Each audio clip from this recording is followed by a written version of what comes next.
Okay, the term heat pump can be confusing sometimes when it comes to heating and cooling our home.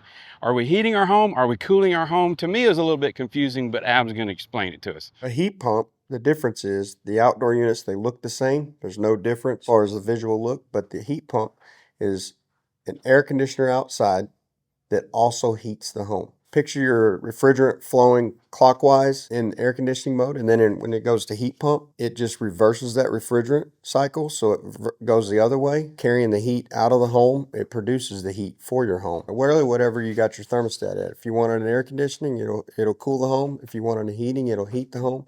But the biggest difference is the energy savings. billyGO HVAC and plumbing, billygo.com. Fast, fair, we got you fixed.